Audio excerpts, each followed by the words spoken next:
MITSNA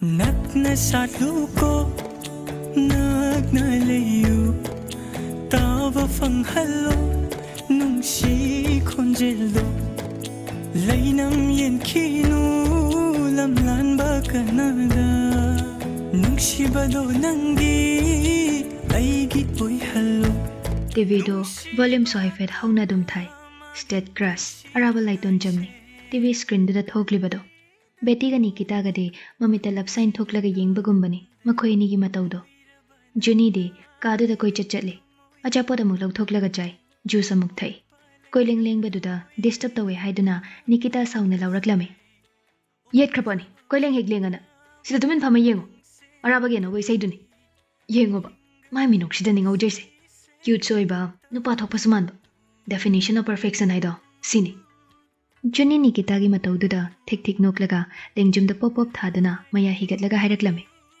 nangna saktom te yeng yam pakdi ichau chau gai fan girling kai dane nangna toise Nikita Juni da paini yengduna nanga si phazadem ta hayune dude amda hayo ba Juni taplapna phabudi phazai ado kai ado akhoi sakena di hele Nakanda nga side tumin leramba bete fak noklaklame Sabas Juni na point set kre hadag matang sidi I'm proud of you Nikita sugatla duna hoida nungsiradi iphada phazai haiduni kem sawide da Juni makhoi ni gi manakta changsilaga phamduna kauraklame bete kedore nungsiba se ngawe heba Nikita manakong dumenchile awa aina gombange ko Nikita gi matauda makhoi pulak nokminai Pisum du khasik suklaga sakhen Google Map do zoom tawraduna munna yengi lambi macha singdugi maming singdo magi notepad macha duda amuksu sachat isile tanja duda phone du su khonglaklame Hello Rajo kailire kamdori sakhen thabakti kamai tawre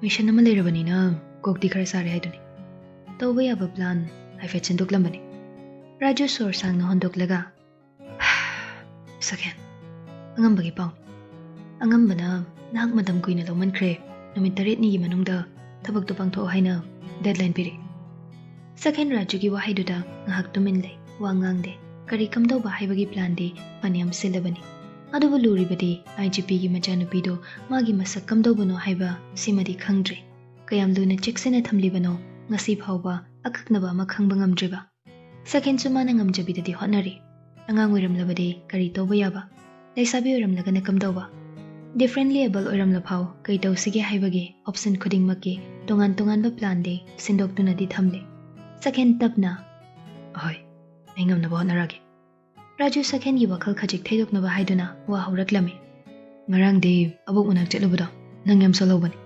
isunu pasak phajabado laktrade kedorage na aina budi nang khara thabak chinbai ni nongmalak chani haina themambani abuk do kam dawrige Raju na mukhum lai khangde de sakhen abuk do handakte ekhoina leramba chana thaknabaso shok lam dabagum tawi chaning thakning ba kya phaude haidan anaba malai basu natabani na doctor da pu basu pharak dai chahi am silakpagi engineer silakta boram do mal sakhen madu tawada nungaitana khumlaklame abuk do chahi phanadi yamabani andak 90 suga da boram gani Raju phagi wai kai wai muk hairaklame ado nang kai gumba thabishna puragane abuk manakta chatpiradi abuk do energy level do 100 taka khatgani sakhen wahai da nokladuna koi thabishna na glucose be chalo haibai wani ne mong yengse ai mangona haife thakdokdana yengge matama su khambadi yadabanina nakana madaso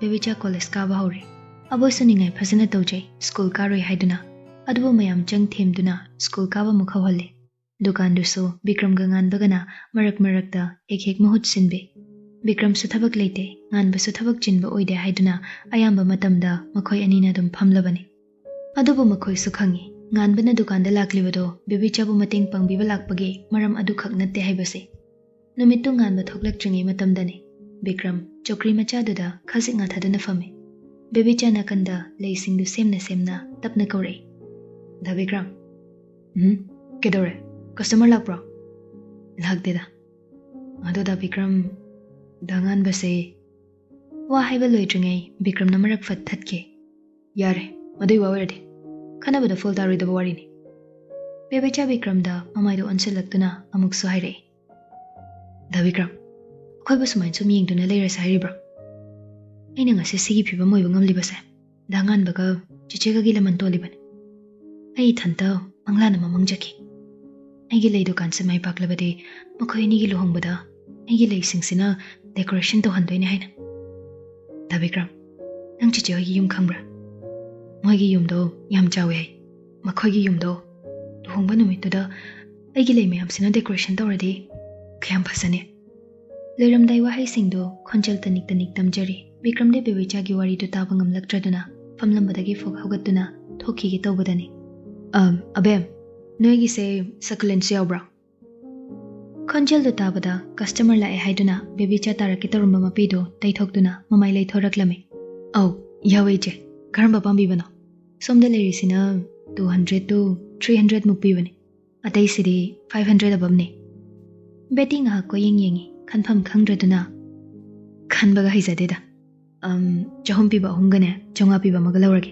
horena nga malobala halage mana dum khanjarasano paisa sibudi hoji pithomage paisa du lawthokduna table da thame nakandagi kana gumba mana lamduna paisa du lawsinke beti sore Bikram lerambado tapna kawraklame da Bikram kawraklibedo khumde paisa hannaba hotnari beti amuksu kawre da Bikram dangan boy kamai tawrige wahang du tabada paisa masing thiramba du chaplepe Bikram khajik nuklei wahang amana oina pa khumpireklame nakhoi dikam dawre beti sumasado idak thakatle haibana pharadra losin khisira ningjing mangjing tawre da Bikram aigi manabido koina manglur ba magi minokto amako ba phangi makhoi ni sam nungsinei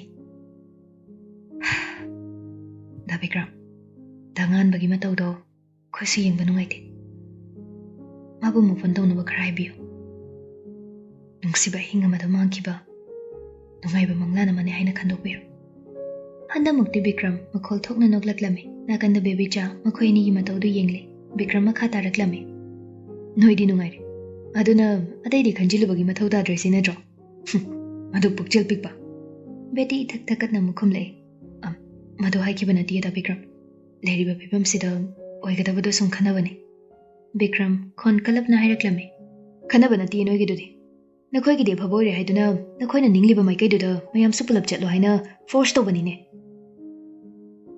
beti sondakte khon khaje kalapna da Bikram masida khaibu pukchal pikpane haina khanbiraba sukai sukaide aikhodi manabido nungshi magi nungai bado yengjeni mana harauboda aikhogi so haraubani Bikram beti da khudom bithilaga haraklame amuka so haige nakhoide pukchal yampi he taw nakhoina namana bi nungshiri da adumna aisu aigi marup nungshi nakhoina namana bi ginungai ba yengning bagum aisu aigi marupna harau nungai na leibada yengba pami phare nakhoi loina matawai khrabana dro aisu aigi marup kidamak aina kaidorak pangam bage habada nakhoi su yeng Bikram sauna praprak thoke beti Bikram na chatkiba mai kaide yeng howe bebi chade thamoida penba pokjari maha khangi Bikram ga nganbaga leiriba marupki mari ase kayam kanbano haiba asagi mangalama uba phangle karigina hanmakhai asumna tawdribano yenglese Bikram na kari torakpa haibadude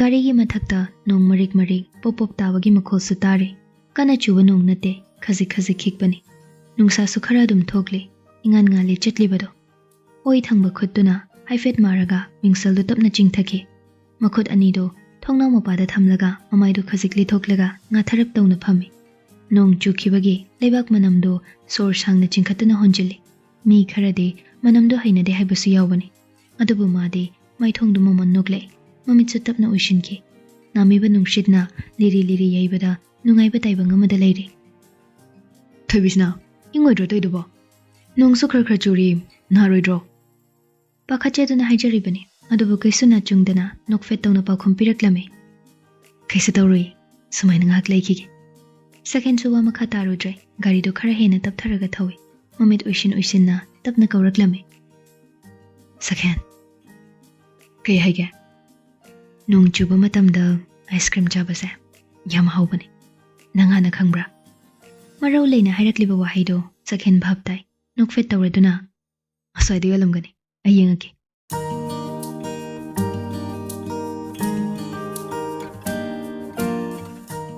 ꯈꯖꯤꯛꯇꯪ ꯍꯥꯏꯕꯗ ꯃꯥꯕꯨ ꯃꯅꯨꯡ ꯃꯄꯥꯟ ꯐꯥꯎꯅ ꯈꯪꯕꯤꯕ ꯃꯁꯤꯗꯅꯤ ꯊꯃꯣꯏ ꯃꯥꯅ ꯈ꯭ꯋꯥꯏꯗꯒꯤ ꯍꯔꯥꯎꯖꯕꯁꯨ ꯈꯔ ꯆꯠꯂꯒ ꯇꯥꯟ ꯆꯥꯟꯅꯅ ꯀꯪꯂꯥ ꯃꯃꯥꯡꯗ ꯑꯥꯏꯁ ꯀ꯭ꯔꯤꯝ ꯌꯣꯟꯕ ꯂꯩꯔꯝꯃꯤ ꯁꯦꯀꯦꯟ ꯒꯥꯔꯤꯗꯒꯤ ꯀꯨꯝꯊꯗꯨꯅ ꯑꯥꯏꯁ ꯀ꯭ꯔꯤꯝ ꯌꯣꯜꯂꯤꯕ ꯅꯨꯄꯥꯗꯨꯒꯤ ꯃꯅꯥꯛꯇ ꯆꯠꯈꯤ ꯇꯨꯡꯗꯒꯤ ꯌꯦꯡꯕꯗ ꯆꯨꯡꯈꯤꯔꯥꯜ ꯆꯥꯔꯕ ꯅꯨꯡꯁꯤꯕꯅ ꯌꯣꯝꯂꯕ ꯃꯍꯥꯛ ꯑꯁꯤ ꯑꯇꯩ ꯀꯅꯥꯒꯤꯁꯨ ꯅꯠꯇꯦ ꯃꯍꯥꯛꯀꯤꯅꯤ ꯈꯟꯖꯕꯗ ꯌꯦꯡꯂꯤꯕꯤ ꯃꯥꯒꯤ ꯃꯥꯏꯊꯣꯡꯗ ꯃꯃꯣꯟ ꯃꯤꯅꯣꯛ ꯇꯝꯂꯤ ꯁꯦ ꯊꯣꯏꯕꯤꯁꯅꯥ ꯐ꯭ꯂꯦꯕꯔ ꯂꯣꯏꯅꯃꯛ ꯂꯩꯔꯕꯅꯤ ꯂꯣꯏꯅ ꯃꯍꯥꯎ ꯌꯦꯡꯉꯨ ꯄꯤꯔꯛꯂꯤꯕ ꯑꯥꯏꯁ ꯀ꯭ꯔꯤꯝꯁꯤꯡꯗꯨ ꯂꯧꯁꯤꯜꯂꯤ ꯊꯦꯡꯛ ꯌꯨ ꯑꯉꯥꯡ ꯃꯆꯥꯒꯨꯝ ꯃꯥꯏꯊꯣꯡ ꯃꯀꯥ ꯂꯥꯝꯂꯤꯕꯤ ꯃꯉꯣꯟꯗ ꯌꯦꯡꯂꯗꯨꯅ ꯇꯞꯅ ꯈꯨꯝꯂꯛꯏ ꯑꯦꯅꯤꯊꯤꯡ ꯐꯣꯔ ꯃꯥꯏ ꯀ꯭ꯋꯤꯟ ꯁ꯭ꯇ꯭ꯔꯣꯕꯦꯔꯤ ꯐ꯭ꯂꯦꯕꯔ ꯑꯃ ꯂꯧꯊꯣꯛꯇꯨꯅ ꯃꯀꯨ ꯈꯣꯛꯅ ꯇꯞꯅ ꯀꯧꯔꯛꯏ ꯁꯦꯀꯦꯟ ꯀꯩꯗꯧꯔꯒꯦ ꯑꯥꯏꯁ ꯀ꯭ꯔꯤꯝ ꯑꯃ ꯁꯦꯀꯦꯟꯗꯁꯨ ꯆꯥꯎ ꯍꯥꯏꯗꯨꯅ ꯄꯤ ꯑꯗꯨꯒ ꯅꯣꯛꯈꯤ ꯍꯪꯂꯛꯏ ꯋꯥꯍꯪ ꯑꯃ ꯑꯩꯅ ꯍꯥꯏꯕ ꯈꯨꯗꯤꯡ ꯅꯪ ꯂꯣꯏꯅ ꯇꯧꯕ ꯉꯝꯒꯗ꯭ꯔꯥꯅꯦ ꯃꯤꯀꯨꯞ ꯑꯃ ꯐꯥꯎ ꯄꯟꯊꯗ ꯄꯥꯎꯈꯨꯝꯗꯣ ꯊꯨꯅ ꯈꯨꯝꯂꯛꯈꯤ ꯉꯝꯒꯅꯤ ꯅꯪꯅ ꯍꯥꯏꯕ ꯈꯨꯗꯤꯡ ꯂꯣꯏꯅ ꯇꯧꯕ ꯉꯝꯒꯅꯤ ꯑꯥꯏꯁ ꯀ꯭ꯔꯤꯝ ꯆꯥꯔꯝꯕꯗꯨ ꯉꯥꯏꯍꯥꯛ ꯂꯦꯞꯄꯒ ꯋꯥ ꯃꯈꯥ ꯇꯥꯔꯛꯂꯝꯃꯤ ꯑꯗꯨꯗꯤ ꯑꯩꯅ ꯅꯣꯡꯃꯥꯡꯈꯥ KG 10 ꯆꯥꯎ ꯍꯥꯏꯔꯁꯨ ꯅꯪ ꯆꯥꯒꯗ꯭ꯔꯥ ꯁꯦꯀꯦꯟ ꯃꯗꯨ ꯇꯥꯕꯗ ꯅꯣꯛꯏ ꯑꯗꯨꯕꯨ ꯈꯨꯝꯂꯛꯏ KG 10 ꯈꯛꯇ ꯑꯩꯗꯤ ꯅꯪꯅꯕꯨ ꯍꯥꯏꯔꯗꯤꯅꯦ KG 100 ꯑꯣꯏꯔꯁꯨ ꯆꯥꯒꯦ ꯍꯥꯏꯔꯤꯅꯤ ꯃꯗꯨ ꯇꯥꯕꯗ ꯅꯨꯄꯤꯗꯨ ꯄꯤꯁꯨꯃꯅꯤꯗꯨ ꯁꯨꯛꯂꯞ ꯇꯧꯔꯗꯨꯅ ꯅꯨꯄꯥꯗꯨꯗ ꯌꯦꯡꯂꯛꯏ ꯑꯁ ꯑꯄꯪꯁꯤꯗꯤ ꯀꯩꯗꯧꯕꯩ ꯆꯥꯗꯣꯏꯅꯣ ꯑꯗꯨꯛ ꯌꯥꯝ ꯈꯥꯕꯗꯨꯕꯣ ꯑꯗꯨꯒꯨꯝꯕ ꯗꯥꯏꯂꯣꯛꯇꯨꯗꯤꯅꯦ ꯐꯤꯜꯝꯗ ꯋꯥꯔꯤꯗ ꯅꯨꯡꯉꯥꯏꯅꯕ ꯐꯖꯅꯕ ꯁꯨꯝ ꯄꯪꯍꯥꯏ ꯍꯥꯏꯅꯕꯩ ꯋꯥꯅꯤ ꯑꯁꯦꯡꯕꯅꯤ ꯑꯩꯅ ꯀꯩꯅꯣꯝ ꯍꯥꯏꯔꯦ ꯍꯥꯏꯗꯅ ꯍꯦꯛꯇ ꯇꯧꯒꯗꯕ ꯅꯠꯇꯦ ꯐꯠꯇꯕ ꯊꯕꯛ ꯑꯣꯏꯔꯒꯅ ꯊꯣꯏꯕꯤꯁꯅꯥ ꯁꯤ ꯐꯠꯇꯦ ꯇꯧꯒꯨꯝꯁꯤ ꯍꯥꯏꯒꯗꯕꯅꯤ ꯉꯝꯃꯣꯏꯗꯕ ꯊꯕꯛ ꯑꯣꯏꯔꯁꯨ ꯏꯁꯦꯡ ꯁꯦꯡꯅꯅꯦ ꯊꯣꯏꯕꯤꯁꯅꯥ ꯑꯩ ꯉꯝꯃꯣꯏꯌꯦ ꯍꯥꯏꯒꯗꯕꯅꯤ ꯑꯩꯕꯨ ꯑꯉꯥꯡ ꯃꯆꯥꯁꯨ ꯅꯠꯇꯅ ꯑꯩꯅ ꯄꯥꯝꯕꯗꯣ ꯇꯧꯗ ꯌꯥꯗꯦ ꯍꯥꯏꯅ ꯅꯤꯡꯉꯥꯏ ꯇꯧꯒꯗꯕ ꯅꯠꯇꯦ ꯑꯐ ꯐꯠꯇ ꯑꯄꯥꯝ ꯄꯥꯝꯗ ꯍꯥꯏꯅꯒꯗꯕꯅꯤ ꯑꯁꯨꯝ ꯂꯣꯏꯅꯔꯒ ꯍꯦꯟꯅ ꯃꯥꯒꯤ ꯃꯒꯨꯟ ꯈꯪꯕ ꯍꯦꯜꯂꯛꯏ ꯍꯦꯛ ꯌꯦꯡꯕꯗꯗꯤ ꯀꯅꯥꯒꯨꯝꯕꯅ ꯁꯣꯏꯗꯅ ꯈꯜꯂꯝꯒꯅꯤ ꯁ꯭ꯄꯣꯏꯜ ꯕ꯭ꯔꯥꯠ ꯅꯠꯇꯦ ꯃꯥꯗꯤ ꯋꯥꯈꯜ ꯂꯧꯁꯤꯡ ꯂꯩꯕꯤꯅꯤ ꯑꯐ ꯐꯠꯇ ꯃꯁꯛ ꯈꯪꯕꯤꯅꯤ ꯎꯕꯤꯗ꯭ꯔꯕ ꯀꯌꯥꯕꯨꯁꯨ ꯎꯕ ꯉꯝꯃꯤ ꯈꯪꯕꯤꯗ꯭ꯔꯕ ꯀꯌꯥꯕꯨꯁꯨ ꯈꯪꯕ ꯉꯝꯃꯤ ꯂꯥꯏꯕꯛ ꯐꯕꯁꯤꯡꯒꯤ ꯂꯤꯁ ꯑꯃ ꯊꯣꯛꯂꯕꯗꯤ ꯊꯣꯡꯉꯝ ꯁꯦꯀꯦꯟ ꯁꯅꯥꯅ ꯇꯣꯞꯇ ꯂꯩꯔꯝꯒꯗ꯭ꯔꯥ ꯃꯑꯣꯜ ꯈꯟꯖꯈꯤꯕꯅꯤ ꯅꯨꯡꯁꯤꯕꯤ ꯃꯥꯒꯤ ꯃꯇꯧ ꯌꯦꯡꯅ ꯑꯥꯏꯁ ꯀ꯭ꯔꯤꯝ ꯆꯥꯔꯝꯕꯗꯨ ꯂꯦꯞꯄꯒ ꯈꯪꯀꯧ ꯀꯧꯔꯛꯂꯝꯃꯤ ꯁꯦꯀꯦꯟ ꯇꯨ ꯌꯦꯡꯉꯨꯅꯦ ꯑꯥꯗꯩꯁꯦ ꯌꯦꯡꯉꯨꯕ ꯐꯖꯗ꯭ꯔꯥ ꯁꯦꯀꯦꯟꯁꯨ ꯀꯩꯅꯣ ꯍꯥꯏꯗꯨꯅ ꯃꯃꯥꯏ ꯂꯩꯊꯣꯛꯇꯨꯅ ꯌꯦꯡꯉꯤ ꯆꯨꯝꯊꯥꯡ ꯃꯆꯨ 8ꯒꯤ ꯆꯨꯝꯊꯥꯡ ꯊꯣꯏꯕꯤꯁꯅꯥ ꯈꯨꯠꯇ ꯄꯥꯏꯔꯝꯂꯤꯕ ꯑꯥꯏꯁ ꯀ꯭ꯔꯤꯝ ꯅꯥꯀꯟꯗ ꯊꯝꯃꯤ ꯈꯔ ꯆꯪꯁꯤꯜꯂꯗꯨꯅ ꯁꯦꯀꯦꯟꯒꯤ ꯑꯣꯏ ꯊꯪꯕ ꯃꯈꯨꯠꯇꯣ ꯇꯞꯅ ꯀꯣꯜꯂꯤ ꯑꯗꯨꯒ ꯂꯦꯡꯖꯨꯝꯗ ꯑꯃꯨꯛ ꯇꯞꯅ ꯉꯥꯊꯔꯛꯏ ꯃꯤꯠꯐꯝꯗꯤ ꯍꯣꯡꯗꯦ ꯃꯥꯡꯗ ꯊꯣꯛꯂꯤꯕ ꯆꯨꯝꯊꯥꯡꯗꯨꯗ ꯃꯃꯤꯠ ꯀꯨꯞꯇ ꯌꯦꯡꯂꯤ ꯇꯧꯔꯤꯕ ꯃꯇꯧꯗꯣ ꯁꯦꯀꯦꯟ ꯇꯨꯃꯤꯟ ꯌꯦꯡꯂꯗꯨꯅ ꯃꯣꯃꯣꯟ ꯅꯣꯛꯆꯩ ꯆꯨꯝꯊꯥꯡ ꯃꯉꯣꯟꯗ ꯌꯦꯡꯈꯤꯗ꯭ꯔꯦ ꯁꯦꯀꯦꯟꯗꯤ ꯐꯖꯩ ꯁꯣꯟꯅꯔꯤꯕ ꯆꯨꯝꯊꯥꯡ ꯃꯉꯣꯟꯗꯒꯤ ꯅꯨꯡꯁꯤꯕꯤ ꯃꯥꯒꯤ ꯃꯥꯏꯊꯣꯡ ꯃꯥꯒꯤ ꯅꯤꯡꯊꯤꯕꯤ ꯃꯤꯠꯁꯅꯥ ꯑꯁꯤꯅ ꯍꯦꯜꯂꯤ ꯈꯟꯈ꯭ꯔ ꯃꯥꯜꯂꯦ ꯆꯨꯝꯊꯥꯡ ꯃꯈꯣꯡꯗ ꯁꯅꯥ ꯈꯧꯖꯥꯎ ꯂꯩ ꯍꯥꯏꯅꯕꯗꯣ ꯃꯗꯨꯁꯨ ꯄꯥꯝꯂꯨꯗ꯭ꯔꯦ ꯆꯨꯝꯊꯥꯡ ꯃꯈꯣꯡ ꯊꯤꯒꯦꯁꯨ ꯈꯜꯂꯨꯗ꯭ꯔꯦ ꯃꯥꯂꯦꯝꯁꯤꯗ ꯈ꯭ꯋꯥꯏꯗꯒꯤ ꯃꯃꯜ ꯇꯥꯡꯕꯅꯤ ꯍꯥꯏꯅꯔꯤꯕ ꯅꯨꯡꯁꯤꯕꯗꯣ ꯃꯥꯒꯤꯗꯤ ꯐꯪꯂꯦ ꯃꯃꯜ ꯅꯥꯏꯗ꯭ꯔꯕ ꯅꯨꯡꯁꯤꯕꯤ ꯃꯥꯒꯤ ꯊꯃꯣꯏꯁꯨ ꯐꯪꯖꯔꯦ ꯃꯁꯤ ꯈꯛꯇꯅꯤ ꯃꯍꯥꯛꯅ ꯀꯜꯂꯛꯆꯕ ꯑꯇꯩ ꯀꯩꯁꯨ ꯀꯜꯂꯛꯎꯗ꯭ꯔꯦ ꯊꯣꯏꯕꯤꯁꯅꯥ ꯇꯞꯅ ꯍꯥꯏꯔꯛꯂꯝꯃꯤ ꯅꯣꯡ ꯊꯤꯠꯂꯤ ꯆꯨꯕ ꯅꯨꯃꯤꯠꯇ ꯑꯥꯏꯁ ꯀ꯭ꯔꯤꯝ ꯆꯥꯕ ꯅꯣꯡ ꯊꯤꯠꯂꯤ ꯆꯨꯔꯤꯉꯩ ꯆꯨꯝꯊꯥꯡ ꯊꯣꯛꯄ ꯑꯩꯒꯤ ꯅꯨꯡꯁꯤꯕꯒꯤ ꯂꯦꯡꯖꯨꯝꯗ ꯉꯥꯊꯗꯨꯅ ꯌꯦꯡꯖꯕ ꯃꯇꯝꯁꯦ ꯈꯥꯝꯗꯨꯅ ꯊꯝꯅꯤꯡꯉꯤ ꯁꯦꯀꯦꯟ ꯅꯪ ꯑꯩꯅ ꯍꯥꯏꯕ ꯈꯨꯗꯤꯡ ꯇꯧꯒꯅꯤ ꯍꯥꯏꯕꯗꯥꯏꯅꯦ ꯁꯤ ꯃꯇꯝꯁꯦ ꯑꯝꯇ ꯈꯥꯝꯃꯨꯕ ꯑꯝꯇ ꯂꯦꯞꯍꯜꯂꯣꯕ ꯇꯧꯔꯛꯂꯤꯕ ꯅꯤꯡꯉꯥꯏꯗꯨꯗ ꯁꯦꯀꯦꯟꯁꯨ ꯅꯣꯛꯏ ꯆꯤꯟꯗ ꯇꯞꯅ ꯁꯣꯟꯖꯩ ꯑꯉꯥꯎꯕꯤꯁꯤꯗꯤ ꯑꯃꯨꯛꯀꯁꯨ ꯇꯥꯔꯛꯏ ꯋꯥꯍꯩꯗꯣ ꯑꯉꯥꯎꯕꯤꯁꯤꯗꯤ ꯃꯤꯍꯣꯜꯒꯤ ꯈꯣꯡꯖꯦꯜ ꯍꯦꯟꯒꯠꯂꯛꯂꯝꯃꯤ ꯅꯠꯇꯦ ꯁꯦꯀꯦꯟꯒꯤ ꯈꯣꯟꯖꯦꯜ ꯅꯠꯇꯦ ꯀꯅꯥꯒꯤ ꯈꯣꯟꯖꯦꯜꯅꯣ ꯅꯥꯀꯣꯡꯁꯤꯗ ꯅꯤꯜꯂꯔꯤꯕ ꯊꯣꯏꯕꯤꯁꯅꯥ ꯁꯦꯀꯦꯟꯒꯤ ꯈꯨꯠꯇ ꯀꯣꯜꯂꯝꯕꯗꯣ ꯈꯪꯏꯟ ꯏꯟꯊꯣꯛꯂꯒ ꯈꯪꯊꯥ ꯊꯥꯗꯣꯛꯏ Second su mataududa ingak-ngakna. Thobishna, kaidore? Aha, kashitaudi, nangna thaba ma chapminasa haibado adu chatlurase. Thengi. Second su makha tarudre, gari start tauduna thauba hawi. Khara chatlaga, lambi khara khuba amada thauzilai. Mafamda ichikchi. Khukraba lambi duda nupa ani fallaga chatpa thengne. Horn khongi. Lambi da chatliba nupa ani do horn khongliba duna chungdaba makhai lambi mayai duda chatli. Second su sauningura male. Kana thaujilaga khetkadabagi mawongda nakanda khazik thaidoklaga yangna thauduna chatki. Oi, mi usitira. Gari thorena phausairaba. Eh, dada. Sidi hanubi dugi manakte hekik lakba nupa macha dunine. Wahai du tabada chatlambadu chaplepe makhoi ani yengne wa makha taraklame. Hanubi dugi manakta lakba shoida noiramni. Hanubi dugi manakta oiramni. Shia, shittaba saradana. Makhoi kharana shenabadagi hanubi du shu shukshi shidrine. Hoine dada, hanubi du sikradi macha su leitabanina khwaidagi naknaba maridi. Dada hoi oiribani do. Yumin kol du pulab dada hoi khutta dadoini do. Mani bungu mani. Adubune, handak marak kana kana no nupa macha khara laklesini. Aronba machara khangde doise. Hera dada, aronba machara, aphongba machara, yetpu yelabadi hekta ni khaigadabani. Phai, horen makhoi thoklakpaga ei giti khanghange do.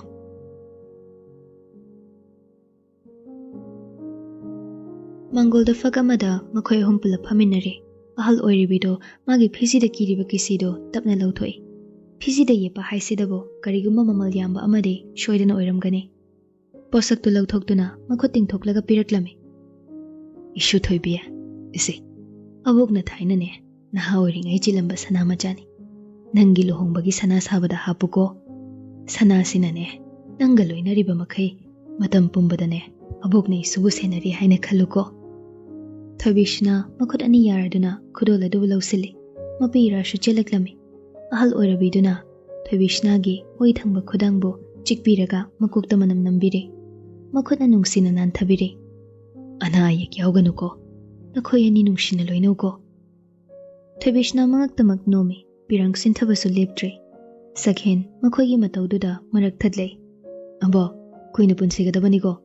Akhoi mayamga puna lemina khigadabani. Aboksu sakhen damai onsilaktuna. Hingkhidoini ne. Isu sakhen ne. Borgi phizul setpado. Abogi hingkhidoini ne. Marang ngahak tauduna wari kaya sanaraba matung sakhen hoishu yumda hannaba thoraklami. Gari thoba hek hobaga wahang ama hanglei. Abok sem nungsi. Nakhoi ga kai mari thoknei no. Sakhen su khangi wahang shi shoidana hanglakani haiba. Aigi maru Rajudo. Rajugi mabogni. Ai bu sem lundoba. Adasum nangashu masakang nan bani. Thobishna makhata na wahang hangi tobodo shakhena gari break khang pha bada khang break khangi.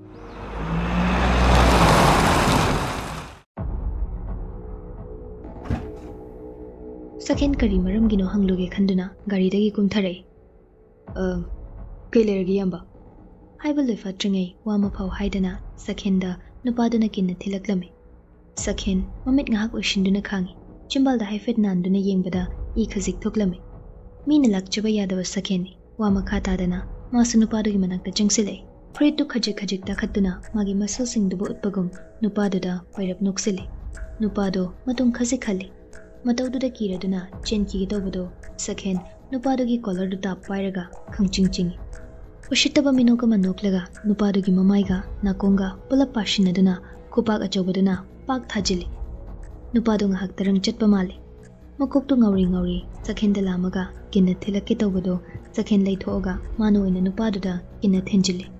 Mitmangda tawriba singdu ubada Thobishna pakhatuna gari dagi prapra kumtharaklami. Sakhen kaino taidubo sakhen thadoba si thadoba sakhen. Kawrakliba khonjaladomda sakhen mamai leithoktuna yenglei. Tanjaduda nakanda topa nupa ama lotuna lerambadu thoraktuna Thobishna tamna chinchilei. Ure sakhen naso thang paiduna chinchilakliba nupado. Sakhen pakhatna nanghorroi matagum chinchilaga Thobishna gi yet thangba khuttu paiduna khangchingchingi. Chinchilakliba nupado magi ningjaba thumkhidre. Thobishna gi oi thangba pambomdadi thangduna khajik khetkiba male. ꯀ꯭ꯔꯦꯠꯇꯨꯒꯤ ꯃꯊꯛꯇ ꯑꯉꯥꯡꯕ ꯃꯆꯨ ꯑꯃ ꯊꯣꯛꯂꯛꯄ ꯎꯔꯝꯃꯤ꯫ ꯃꯗꯨ ꯎꯕꯗ ꯁꯛꯍꯦꯟ ꯑꯁꯥꯎꯕꯅ ꯃꯁꯥꯗꯨ ꯐꯥꯊꯕ ꯉꯝꯂꯛꯇ꯭ꯔꯦ꯫ ꯑꯃꯨꯛꯁꯨ ꯅꯨꯄꯥꯗꯨ ꯊꯣꯏꯕꯤꯁꯅꯥꯒꯤ ꯃꯅꯥꯛꯇꯝꯅ ꯆꯦꯟꯁꯤꯜꯂꯛꯄꯗ ꯁꯛꯍꯦꯟ ꯃꯃꯥꯡꯗ ꯐꯠ ꯊꯠꯂꯗꯨꯅ ꯅꯨꯄꯥꯗꯨꯕꯨ ꯈꯥꯝꯃꯤ꯫ ꯃꯈꯥꯗ ꯌꯦꯡꯊꯔꯛꯄꯗ ꯎꯔꯛꯏ ꯁꯛꯍꯦꯟꯅ ꯊꯥꯡꯗꯨꯕꯨ ꯃꯈꯨꯠꯅ ꯄꯥꯏꯗꯨꯅ ꯃꯨꯛꯂꯒ ꯐꯥꯗꯨꯅ ꯂꯩꯔꯝꯕꯗꯣ꯫ ꯈꯨꯠꯇꯒꯤ ꯏ ꯃꯔꯤꯛ ꯃꯔꯤꯛꯁꯨ ꯆꯦꯟꯊꯔꯛꯏ꯫ "ꯅꯪꯅ ꯑꯩꯒꯤ ꯊꯣꯏꯕꯤꯁꯅꯥꯗ?" ꯅꯨꯄꯥꯗꯨ ꯁꯛꯍꯦꯟꯗ ꯇꯤꯡꯉꯛ ꯇꯤꯡꯉꯛ ꯌꯦꯡꯉꯤ꯫ ꯑꯃꯨꯛꯁꯨ ꯁꯛꯍꯦꯟ ꯈꯪꯂꯥꯎ ꯂꯥꯎꯏ꯫ "ꯑꯩꯒꯤ ꯊꯣꯏꯕꯤꯁꯅꯥꯗ!" ꯈꯪꯄ꯭ꯔꯦꯛ ꯈꯪꯉꯤ ꯍꯟꯗꯛꯃꯛꯇꯤ ꯅꯨꯄꯥꯗꯣ ꯄꯥꯏꯔꯤꯕ ꯊꯥꯡꯗꯨ ꯈꯪꯊꯥ ꯊꯥꯗꯣꯛꯂꯒ ꯃꯊ꯭ꯋꯥꯏ ꯍꯤꯡꯅꯕ ꯆꯦꯟꯈꯤꯔꯝꯃꯤ꯫ ꯊꯣꯏꯕꯤꯁꯅꯥ ꯆꯦꯟꯁꯤꯜꯂꯛꯇꯨꯅ ꯏ ꯊꯣꯛꯂꯤꯕ ꯁꯛꯍꯦꯟꯒꯤ ꯈꯨꯠꯄꯨ ꯌꯦꯡꯂꯒ ꯈꯣꯟꯖꯦꯜ ꯇꯅꯤꯛ ꯇꯅꯤꯛ ꯀꯞꯂꯛꯂꯝꯃꯤ꯫ "ꯁꯛꯍꯦꯟ, ꯈꯨꯠ, ꯅꯪꯒꯤ ꯈꯨꯠꯁꯦ, ꯅꯪꯒꯤ ꯈꯨꯠꯁꯦ." ꯀꯞꯂꯤꯕ ꯊꯣꯏꯕꯤꯁꯅꯥꯗ ꯑꯣꯟꯁꯤꯜꯂꯛꯇꯨꯅ ꯁꯛꯍꯦꯟ ꯀꯣꯏꯌꯦꯡ ꯌꯦꯡꯉꯤ꯫ "ꯊꯣꯏꯕꯤꯁꯅꯥ, ꯀꯩꯁꯨ ꯁꯣꯛꯇꯕ꯭ꯔꯥ? ꯀꯥꯏꯗ ꯁꯣꯛꯏ?"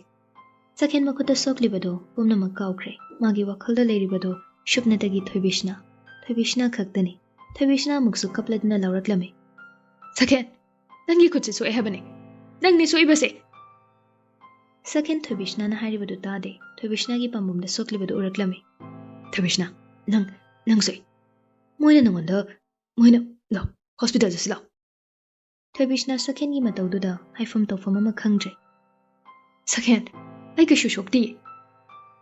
"ꯌꯥꯗꯦ, ꯅꯪꯅ ꯍꯣꯁꯄꯤꯇꯥꯜꯗ ꯆꯠꯄ ꯇꯜꯂꯒ ꯑꯩꯒꯤ ꯏꯃꯥꯟꯅꯕ ꯑꯃ ꯂꯩ, ꯃꯥꯒꯤ ꯀ꯭ꯂꯤꯅꯤꯛꯇ ꯑꯣꯏꯅ ꯆꯠꯁꯦ ꯂꯥꯎ, ꯅꯪ ꯁꯨꯃꯥꯏꯅ ꯌꯨꯝꯗ ꯍꯟꯕ ꯌꯥꯔꯣꯏ." ꯁꯛꯍꯦꯟꯅ ꯅꯝꯗꯅ ꯃꯥꯒꯤ ꯃꯔꯨꯞ ꯗꯣꯛꯇꯔ ꯌꯥꯏꯁꯅꯥꯒꯤ ꯀ꯭ꯂꯤꯅꯤꯛꯇ ꯄꯨꯔꯛꯏ꯫ ꯌꯥꯏꯁꯅꯥꯁꯨ ꯂꯩꯔꯝꯃꯤ꯫ ꯃꯥꯒꯤ ꯃꯔꯨꯞꯀꯤꯅꯦ ꯍꯥꯏꯔꯗꯤ ꯊꯋꯥꯏ ꯐꯥꯎꯕ ꯊꯥꯕ ꯉꯝꯒꯗꯕ ꯗꯣꯛꯇꯔ ꯌꯥꯏꯁꯅꯥꯅꯤ꯫ ꯊꯣꯏꯕꯤꯁꯅꯥꯒꯁꯨ ꯁꯛ ꯈꯪꯅꯔꯦ꯫ "ꯏꯆꯜꯒꯤꯁꯤꯗꯤ ꯀꯩꯁꯨ ꯌꯥꯝ ꯁꯣꯛꯄ ꯅꯠꯇꯦꯗ, ꯗ꯭ꯔꯦꯁꯤꯡ ꯐꯖꯅ ꯇꯧꯔꯒꯦ. ꯁꯛꯍꯦꯟ, ꯅꯪꯒꯤ ꯈꯨꯠꯁꯤꯁꯨ ꯌꯥꯝ ꯁꯣꯛꯄꯗꯤ ꯅꯠꯇꯦ. ꯑꯗꯣ ꯅꯪ ꯃꯤ ꯐꯨꯅꯕꯁꯦ ꯈꯔꯗꯤ ꯇꯣꯛꯄ ꯐꯩꯀꯣ? ꯐꯔꯦ, ꯊꯨꯅ ꯑꯣꯏꯁꯤꯟꯅꯕ ꯅꯈꯣꯏ ꯑꯅꯤꯒꯤ ꯑꯩꯅ ꯏꯔꯤꯕ ꯍꯤꯗꯥꯛꯁꯦ ꯁꯤ ꯂꯩꯕꯤꯔꯣ." ꯇꯥꯟꯖꯥꯗꯨꯗ ꯐꯣꯟ ꯑꯃ ꯀꯟꯅ ꯈꯣꯡꯂꯛꯏ꯫ "Hello, papa. ꯑꯩ ꯊꯥꯡꯃꯩꯕꯟꯗ. ꯅꯠꯇꯦ, ꯀꯩꯁꯨ ꯁꯣꯛꯇꯤꯌꯦ. ꯑꯍꯣꯏ. ꯊꯥꯡꯃꯩꯕꯟ ꯌꯨꯝꯅꯥꯝ ꯂꯩꯀꯥꯏꯗ ꯗꯣꯛꯇꯔ ꯌꯥꯏꯁꯅꯥꯒꯤ ꯀ꯭ꯂꯤꯅꯤꯛ ꯍꯥꯏꯅ ꯑꯃ ꯂꯩꯕꯅꯦ." ꯁꯥꯟꯅꯔꯤꯕ ꯋꯥꯔꯤꯗꯨꯗ ꯁꯛꯍꯦꯟ ꯄꯤꯁꯨꯝ ꯁꯨꯛꯂꯞ ꯇꯧꯔꯗꯨꯅ ꯃꯨꯟꯅ ꯇꯥꯏ꯫ ꯐꯣꯟ ꯊꯝꯈ꯭ꯔꯕ ꯃꯇꯨꯡ ꯍꯥꯏꯔꯛꯂꯝꯃꯤ꯫ "ꯁꯛꯍꯦꯟ, ꯑꯩꯅ ꯁꯨꯝ ꯏꯆꯝ ꯆꯝꯅ ꯏꯃꯥꯟꯅꯕꯤꯗ ꯍꯥꯏꯔꯨꯕꯅꯦ. ꯑꯗꯨꯒꯗꯤ ꯄꯥꯎꯗꯣ ꯌꯨꯝꯗꯁꯨ ꯌꯧꯔ ꯃꯥꯜꯂꯦ. ꯄꯄꯥꯅ ꯂꯧꯕ ꯂꯥꯛꯀꯅꯤꯅ ꯍꯥꯏꯌꯦ." ꯁꯛꯍꯦꯟꯁꯨ ꯍꯥꯏꯔꯤꯕ ꯋꯥꯐꯝꯗꯨ ꯚꯥꯞ ꯇꯥꯏ꯫ ꯃꯥꯁꯨ ꯈꯨꯝꯂꯛꯏ꯫ "ꯍꯣꯏ, ꯐꯔꯦ, ꯅꯈꯣꯏ ꯄꯥꯕꯨꯡ ꯂꯥꯛꯀꯅꯤꯅ ꯍꯥꯏꯔꯕꯅꯤꯅ ꯑꯩ ꯍꯤꯗꯥꯛꯁꯤꯡꯁꯦ ꯑꯝꯇ ꯂꯩꯈꯤꯒꯦꯀꯣ." ꯁꯛꯍꯦꯟ ꯊꯣꯛꯈꯤꯔꯝꯃꯤ꯫ ꯃꯅꯥꯛ ꯅꯛꯄ ꯐꯥꯔꯃꯥꯁꯤ ꯑꯃꯗꯒꯤ ꯍꯤꯗꯥꯛꯁꯤꯡꯗꯨ ꯂꯩꯔꯨꯔꯒ ꯄ꯭ꯔꯞ ꯄ꯭ꯔꯞ ꯂꯥꯛꯏ꯫ ꯀ꯭ꯂꯤꯅꯤꯛꯇꯨ ꯌꯥꯝ ꯆꯥꯎꯕꯁꯨ ꯅꯠꯇꯦ, ꯒꯥꯔꯤ ꯌꯥꯝ ꯈꯥꯝꯕ ꯆꯟꯕ ꯃꯐꯝꯁꯨ ꯅꯠꯇꯦ꯫ ꯑꯗꯨꯕꯨ ꯄꯨꯂꯤꯁꯀꯤ ꯒꯥꯔꯤꯅ ꯊꯪꯅ ꯊꯪꯅꯅ 3-4ꯅꯤ ꯄꯔꯦꯡ ꯈꯥꯝꯂꯤꯕ꯫ ꯁ꯭ꯀꯣꯔꯠ ꯈꯔꯁꯨ ꯒꯥꯔꯤ ꯃꯅꯥꯛꯇꯨꯗ ꯂꯦꯞꯂꯤ꯫ ꯁꯛꯍꯦꯟ ꯀꯩꯗꯧꯕ ꯌꯥꯎꯔꯖꯥꯠꯅꯣ ꯍꯥꯏꯅ ꯆꯤꯡꯅꯩ꯫ ꯌꯨꯅꯤꯐꯣꯔꯝ ꯁꯦꯠꯄ ꯃꯌꯥꯝꯗꯨ ꯂꯥꯟꯊꯣꯛꯇꯨꯅ ꯆꯠꯄꯗ ꯃꯁꯥꯗ ꯏꯍꯩ ꯍꯩꯅꯗꯕꯒꯨꯝ ꯇꯧꯏ꯫ ꯑꯗꯨꯕꯨ ꯊꯣꯏꯕꯤꯁꯅꯥ ꯃꯅꯨꯡꯗ ꯂꯩꯍꯧꯔꯤ, ꯃꯥꯒꯤ ꯃꯅꯥꯛꯇꯝꯅ ꯂꯥꯛꯏ꯫ ꯊꯣꯏꯕꯤꯁꯅꯥꯅ ꯐꯝꯍꯧꯔꯤꯕ ꯔꯨꯝꯗꯨ ꯌꯧꯔꯗꯨꯅ ꯆꯪꯒꯦ ꯍꯦꯛ ꯇꯧꯕꯗ ꯉꯥꯡꯅꯔꯤꯕ ꯋꯥꯔꯤꯗꯨ ꯇꯥꯔꯛꯂꯝꯃꯤ꯫ "ꯄꯄꯥ, ꯏꯃꯥꯟꯅꯕ ꯑꯃ ꯑꯩꯒꯤ ꯍꯤꯗꯥꯛ ꯂꯩꯕ ꯊꯣꯛꯈꯤꯕꯅꯤ. ꯃꯥ ꯂꯥꯛꯄ ꯉꯥꯏꯍꯥꯛ ꯉꯥꯏꯈꯤꯁꯦ." ꯁꯛꯍꯦꯟ ꯄꯔꯗꯥꯔꯗꯣ ꯇꯞꯅ ꯍꯥꯏꯒꯠꯇꯨꯅ ꯌꯦꯡꯉꯤ꯫ ꯎꯔꯛꯏ ꯈꯥꯒꯤ ꯃꯆꯨꯒꯤ ꯌꯨꯅꯤꯐꯣꯔꯝ ꯁꯦꯠꯂꯤꯕ ꯅꯨꯄꯥꯗꯣ ꯊꯣꯏꯕꯤꯁꯅꯥꯒ ꯃꯥꯏ ꯑꯣꯟꯁꯤꯟꯅꯔꯒ ꯐꯝꯗꯨꯅ ꯃꯥꯒꯤ ꯃꯈꯨꯠꯄꯨ ꯅꯨꯡꯁꯤꯅ ꯅꯥꯟꯕꯤꯔꯤ꯫ ꯁꯛꯍꯦꯟ ꯃꯆꯤꯟꯗꯒꯤ ꯇꯞꯅ ꯁꯣꯜꯂꯛꯏ꯫ "IGP ꯁꯔꯠ, ꯊꯣꯏꯕꯤꯁꯅꯥꯒꯤ ꯄꯥꯕꯨꯡ. ꯑꯗꯨꯗꯤ IGP ꯁꯔꯠꯀꯤ ꯑꯃꯠꯇ ꯄꯣꯛꯆꯕ ꯃꯆꯥꯅꯨꯄꯤꯗꯤ?" ꯁꯛꯍꯦꯟ ꯃꯥꯅ ꯄꯥꯏꯔꯝꯕ ꯍꯤꯗꯥꯛ ꯃꯌꯨꯝꯗꯣ ꯈꯪꯍꯧꯗꯅ ꯃꯈꯨꯠꯇꯒꯤ ꯃꯈꯥꯗ ꯇꯥꯈꯤ꯫